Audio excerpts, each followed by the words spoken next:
사는 것이 옛날 같지 않지요. 다들 그렇게도 말씀하십니다. 그 얘기 속에는 먹고 사는 문제도 있지만 모든 면에서 너무나 많이 달라졌다라고 하는 것입니다.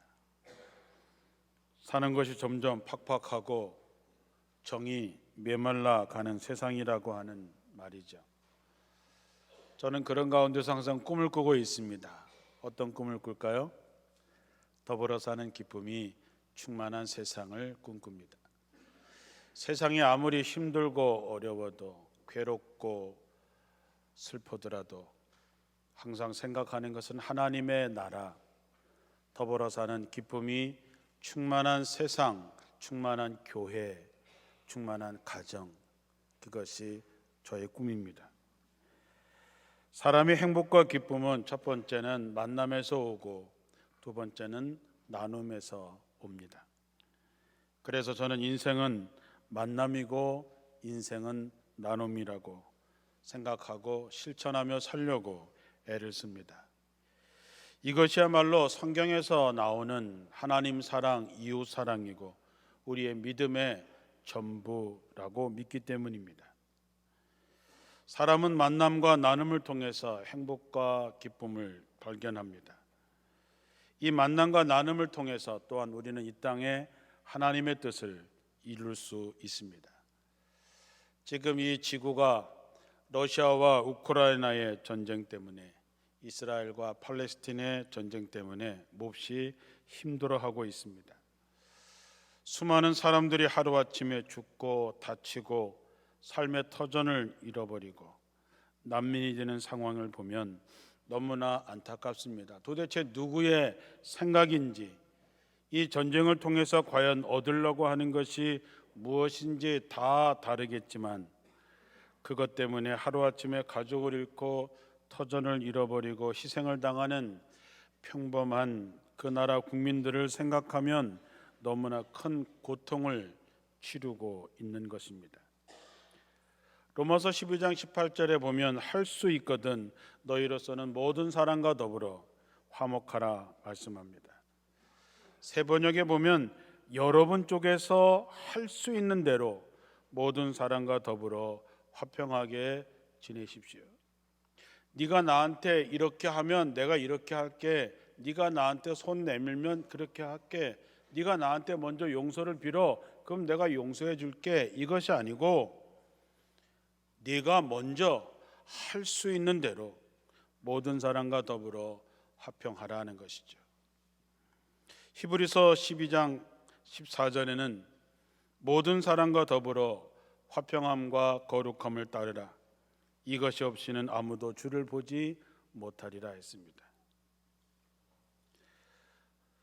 우리가 가르치고 배우는 데는 참 열심이었지만 배운 대로 들은 대로 사는 것을 잘하지 못하는 것이 문제이기도 합니다. 행함이 없는 믿음은 죽은 믿음이라 했습니다. 마음에 꼭 새기시기 바랍니다. 모든 사람과 더불어서 화평함과 거룩함을 따르지 않으면 하나님을 볼 수 없다 했습니다. 우리나라 속담에는 콩 한 쪽도 나눠 먹는다라는 좋은 이야기도 있습니다. 백지장도 맞들면 낫다. 기쁨을 나누면 배가 되고 슬픔을 나누면 반으로 준다라고 하는 아름다운 이야기도 있습니다. 히브리서 13장 16절에 오직 선을 행함과 서로 나눠주기를 잊지 말라. 하나님은 이 같은 제사를 기뻐하시느니라 그랬습니다. 다른 사람들에게 선을 베푸는 일을 잊지 마십시오. 여러분이 가진 것을 서로 나누시기 바랍니다. 이러한 행동은 하나님을 기쁘시게 하는 제사입니다. 우리가 가지고 있는 것, 여러분이 가지고 있는 것을 다른 사람들과 나눌 수 있도록 애를 써라. 화목하기 위해서 애를 써라. 줄인 자에게 음식을 나누고 목마른 자들과 함께 마실 것이라. 병들어 있는 자들에게 가서 아픔을 함께 나누고 싸매주라고 하는 것입니다. 바로 이와 같이 서로 나누는 삶의 모습이 하나님이 기뻐하시는 제사가 된다는 것이죠. 이사야 58장 7절에 보면 배고픈 사람에게 양식을 나눠주는 것이 하나님이 기뻐하시는 금식과 같은 것이라고 말씀합니다. 나의 기뻐하는 금식은 흉악의 결박을 풀어주며 굶주린 자에게 자기 양식을 나눠주며 유리하는 빈민을 내 집에 드리는 것이 아니겠느냐.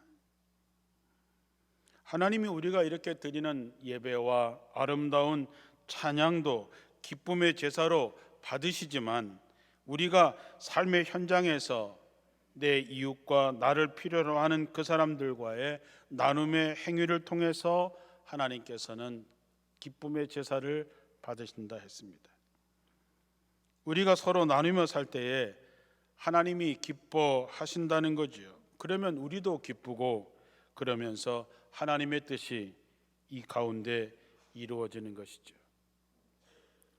사랑하는 성도 여러분, 여러분은 정말 마음 깊이 나누는 친구나 그런 분들이 계십니까? 여러분이 그와 어디까지 나누어 보았는지, 또 어디까지 나눌 수 있는지 한번 생각해 보십시오. 이 말씀을 시작하면서 떠오르는 한 사람이 있습니다. 누가복음 10장에 나오는 선한 사마리아 사람의 이야기입니다. 이 이야기는 누가복음 10장 25절에 보면 한 율법 교사가 예수님을 시험하기 위해서 일어나서 이런 질문을 합니다. 선생님, 내가 어떻게 하여야, 무엇을 하여야 영생을 얻으리까? 내가 도대체 어떻게 살아야 천국에 갈 수 있습니까? 라는 질문에서 시작이 됩니다. 성경에 뭐라고 쓰여 있느냐라고 하는 질문에 그 율법학자는 하나님 사랑과 이웃 사랑이라고 아주 칼같이 똑부러지게 얘기하지요. 그 대답의 완성이 뭐냐 하면 선한 사마리아 사람의 이야기입니다. 누가복음 10장에 보면 선한 사마리아 사람이 길을 가는데 강도를 만나서 옷도 다 빼앗기고 고반 죽도록 맞아서 피투성이가 돼서 쓰러진 사람을 보게 됩니다. 우리도 길을 가다가 외따로 떨어져 있는 으슥한 곳에 피투성이가 돼서 쓰러져 있는 사람을 보고 다가간다고 하는 것이 말처럼 쉽지 않습니다. 사마리아 사람에게는 자기에게 어떤 위기가 닥칠지 모르는 상황에서 위험을 무릅쓰고 강도 만나 쓰러진 사람에게 가까이 다가갑니다. 그도 갈 길도 멀고 바빴지만 자기가 할 일도 많았지만 자기 것을 포기하면서 강도 만난 사람을 돌봐주기 시작합니다. 그렇게 할 수 없던 것은 딱 하나입니다. 누가복음 10장 33절에 보면 그를 보고 불쌍히 여겼다 그랬습니다. 이 불쌍히 여기는 마음, 하나님이 주신 마음, 예수님의 마음입니다. 불쌍히 여기는 마음이 있었기 때문에 가까이 갈 수 있었습니다. 기름과 포도주로 상처를 붓고 싸매주고 자기 짐승에 태워서 주막으로 데려갔습니다. 그리고 그를 치료하고 돈을 주막 주인에게 주면서 이 돈으로 이 사람을 잘 치료해 주라고, 그리고 혹시 돈이 부족하면 자기가 돌아올 때 갚겠노라고 하고 길을 떠납니다. 선한 사마리아 사람, 하나님의 마음을 갖고 있는 사람, 그래서 볼 수 있었고 다가설 수 있었고 나눌 수 있는 사람인 거죠. 그는 자기 시간을 나누었습니다. 위험 부담을 나누었습니다. 아픔도 나누었습니다. 사랑도 나누고 기름과 포도주도 나누었고 자기가 탈 짐승도 내주었고 돈도 내주었습니다. 여러분, 하나님을 사랑한다고 하는 것과 이웃을 사랑하는 것은 같은 얘기입니다. 하나님은 사랑하는데 이웃을 사랑하지 않는다? 그거는 말이 되지 않습니다. 요한일서 4장 7, 8절에 사랑하는 자들아 우리가 서로 사랑하자. 사랑은 하나님께 속한 것이니 사랑하는 자마다 하나님으로부터 나서 하나님을 알고 사랑하지 아니하는 자는 하나님을 알지 못하나니 이는 하나님은 사랑이심이라 그랬습니다. 우리는 하나님한테 엄청나게 뭐 하는 것 같은데 형제에게, 이웃에게, 나를 필요로 하는 사람에게 무관심하고 무자비한 사람들이 많이 있습니다. 신앙적으로 이것이 맞냐? 절대 맞지 않습니다. 하나님을 사랑하는 사람이 하나님이 사랑하는 사람을 어찌 사랑하지 않을 수 없겠습니까? 어찌 불쌍히 여기지 않을 수 있겠습니까? 어찌 용서하지 않을 수 있겠습니까? 예수님은 선한 사마리아 사람을 칭찬하면서 영생의 길을 묻는 율법사에게 마지막 답을 줍니다. 너도 가서 이와 같이 하라. 여러분들은 강도 만나 쓰러진 사람들의 신음소리를 들을 때에 어떤 태도를 취하십니까? 방송이나 신문에서 쓰러진 사람들, 고통받는 사람들의 신음소리를 들을 때에 여러분의 반응은 어떤 반응이었을까요? 나와 상관없는 일이라고 단정하고 그냥 지나쳤을까요? 아니면 내가 아니라서, 내 자녀가 아니라서, 우리 가족이 아니라서 다행이라고 생각하십니까? 예수님 오늘 이 시간 주님을 예배하고 주의 말씀을 듣는 여러분에게 같은 말씀을 하십니다. 너희도 가서 이 선한 사마리아 사람처럼 나누는 삶을 살거라. 진정한 행복과 기쁨이 바로 거기에서 온다는 것입니다. 그리고 그 나눔의 삶을 통해서 하나님의 뜻이 이루어지는 것이죠. 이것이 하나님이 진정으로 기뻐하시는 제사며 금식이라고 하는 것입니다. 전통적으로 유대인들은 대속죄일에 금식을 합니다. 하나님께 지은 죄는 물론이거니와 이웃과 불화하고 다투고 갈등을 빚었던 모든 일들을 하나님 앞에서 돌아보면서 용서를 구하는 날입니다. 그래서 대속죄일에 사람들은 금식하면서 자기들이 잘못하고 거역하고 불화했던 모든 것들에 대한 슬픔을 드러냅니다. 유대인들은 나중에 몇 가지 금식일을 더 정하는데 대부분 나라가 망할 때에 위기에 왔을 때를 기억하면서 하나님을 거역한 삶이 얼마나 쓰라린 결과를 가져오는지를 자각하자는 그런 뜻에서 금식했습니다. 그런데 문제는 시간이 지나면서 금식의 참 정신이 사라져버리고 제도만 남는 것입니다. 우리의 신앙생활에서도 가장 위기가 뭐냐? 정신이 사라지고 껍데기만 남는 것입니다. 우리도 모르게 그렇게 될 때가 많습니다. 복음의 정신이 사라지고 신앙의 지루함에 형식만 남는다면 어떻게 될까요? 금식의 정신이 사라지게 되자 껍데기만 남죠. 껍데기만 남으니까 어떤 일이 벌어졌을까요? 이사야는 금식일의 향락을 즐기고 일꾼들에게는 무리하게 일을 시키는 현실을 개탄합니다. 머리를 갈대처럼 숙이고 굵은 베옷을 입고 재를 깔고 앉기는 했지만 이웃과의 다툼과 싸움을 그만둘 생각이 없다면 그게 무슨 금식이냐 하는 것입니다. 주객에 전도된 것이죠. 실제로 우리도 겉으로 보면 경건해 보이지만 하나님의 뜻을 거역하는 일들이 참 많이 있습니다. 가까운 사람들의 어려운 처지를 헤아릴 줄 모르면서 헌금을 많이 바친다고, 기도 많이 한다고, 주일 성수한다고 그것이 다 경건한 것이냐? 아니라고 하는 것입니다. 많은 재산을 사회에 환원한다고 해도 당장 돌보아야 할 이들을 외면한다면 그 경건은 바른 것이 아니라고 하는 것입니다. 오늘 이사야는 하나님이 원하시는 진정한 금식이 뭔지를 우리에게 가르쳐주고 있습니다. 그것은 하나님의 마음을 품고 하나님의 뜻을 행하는 것입니다. 하나님의 마음이 되어서 세상을 바라보고 하나님의 손과 발이 되어 세상에 의의를 세우는 일이 참된 경건이요 금식이라고 하는 것이죠. 이사야는 기득권자들에 의해서 착취와 억압이 일상화된 현실 속에서 권력의 남용으로 말미암아 희생당하는 백성들의 편에 서라고 합니다. 부당한 결박을 풀어주고 멍에의 줄을 끌어주며 압제받는 사람을 놓아주고 멍에를 꺾어버리는 것을 빼놓고는 경건한 삶을 말할 수 없다라고 하는 것이죠.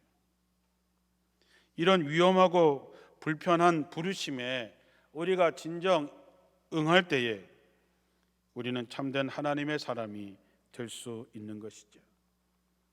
이것이 어려운 것이 아닙니다. 이사야가 얘기했던 것처럼 하나님이 기뻐하는 금식은 굶주린 사람에게 내가 먹을 음식을 나누어 주는 것이라고 얘기합니다.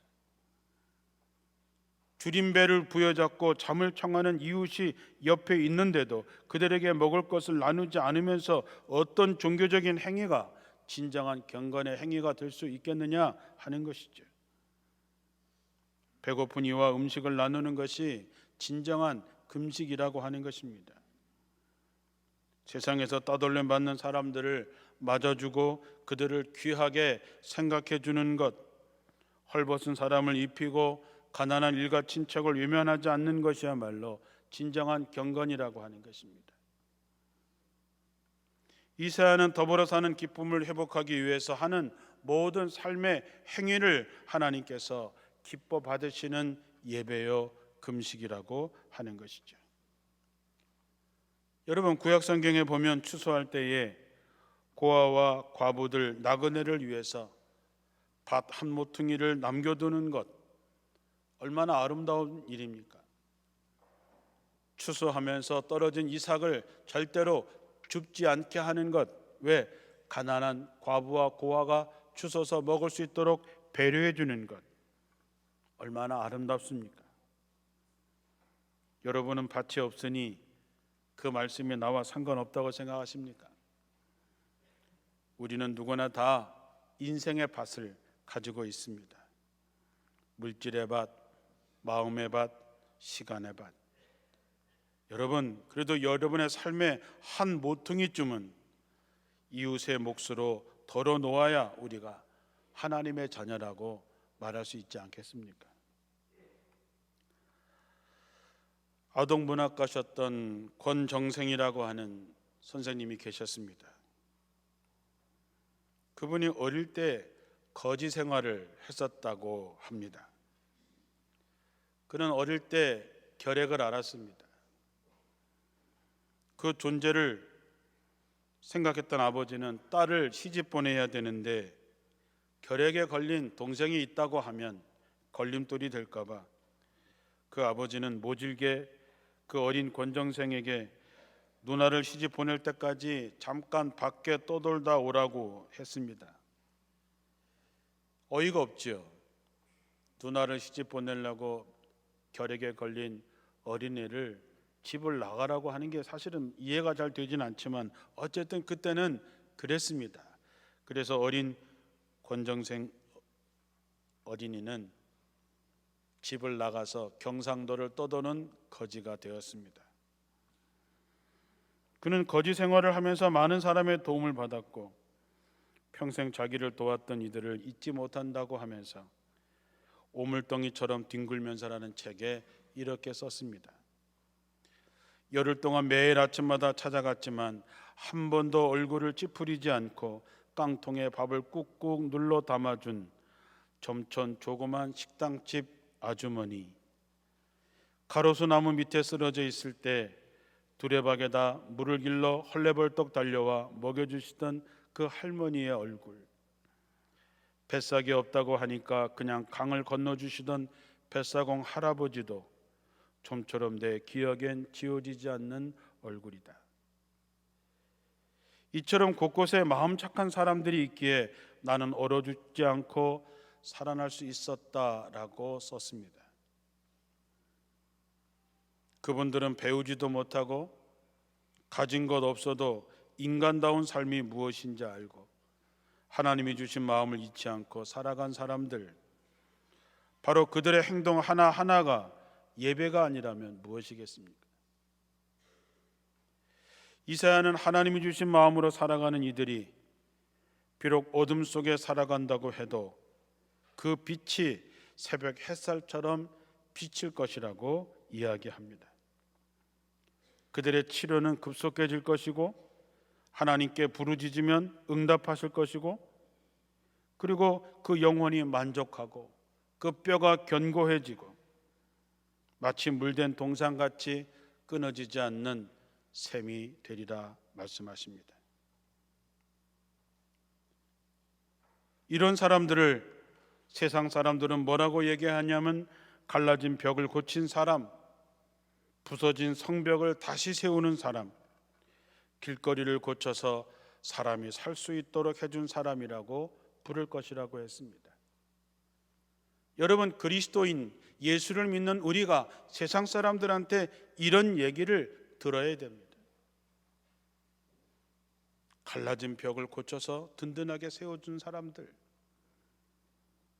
부서진 성벽을 다시 쌓아서 우리를 여기 살게 해준 사람들, 길거리를 고쳐서 사람이 우리가 이렇게 살 수 있도록 해준 사람들, 그 사람들이 바로 그리스도인이라는 얘기를 들어야 된다고 하는 것이죠. 한 번 살다 가는 인생이기 때문에 기왕이면 잘 살다 가야 하는데, 잘 산다는 게 무엇입니까? 잘 먹고 잘 사는 게 잘 사는 겁니까? 아니면 권력 잡고 세상을 손아귀에 쥐고 흔들어 본 그것이 잘 사는 것입니까? 하나님이 주신 소명 이루는 것이 잘 사는 것 아니겠습니까? 지금은 거의 보기가 어렵지만 예전에 시골에 가서 장례가 나면 상여꾼들이 상여를 메고 이제 장지를 향해서 갑니다.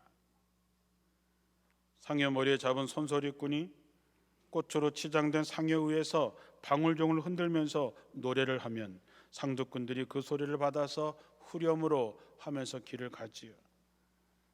그 노래를 향두가라고 얘기를 합니다. 그 향두가는 장지에 이를 때까지 계속해서 됩니다.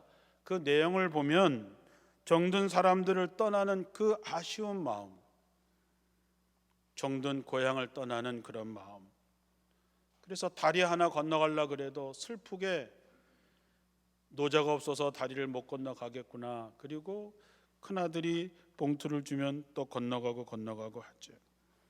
부모의 은공을 다 갚지 못한 후에 남은 자들에 대한 부탁, 고독한 여행길에 대한 탄식으로 이루어지다가 맨 마지막에 저승에서 있을 심판에 대해서 노래하고 마무리를 합니다. 그 노래의 일부는 그렇습니다. 인간 세상에 태어나서 무슨 선심을 다하였는가? 배고픈 이에게 밥을 주고 지성공덕하였는가? 헐벗은 사람에게 옷을 주고 불안공덕하였는가? 깊은 물에 다리 놓고 월천공덕하였는가? 목마른 사람에게 물을 주고 활인공덕하였는가? 이 노래는 심판의 자리에 듣게 될 우리의 모습과 너무나도 흡사합니다. 마태복음 25장에 이렇게 말합니다.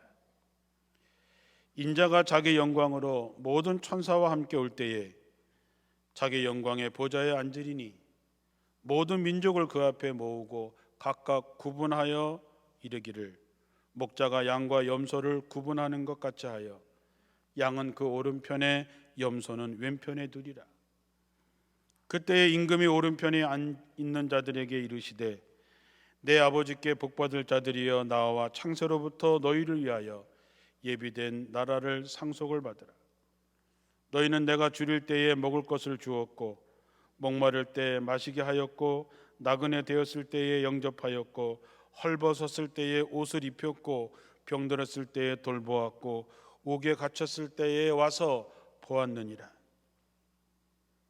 이에 의인들이 대답하여 이르되 주여 우리가 어느 때 주께서 줄이신 것을 보고 음식을 대접하였으며 목마른 것을 보고 마시게 하였나이까? 어느 때에 나그네 되신 것을 보고 영접하였으며 헐벗으신 것을 보고 옷을 입혔나이까? 어느 때에 병드신 것이나 옥에 갇힌 것을 보고 가서 배웠나이까 하리니 임금이 대답하여 이르시되 내가 진실로 너에게 이르노니 너희가 여기 내 형제 중 지극히 작은 자 하나에게 한 것이 곧 내게 한 것이니라. 그 향도가에서 마음이와 닿던 말 중에 하나는 너는 깊은 물에 다리 놓고 월천 공독하였는가? 라고 하는 질문입니다. 월천,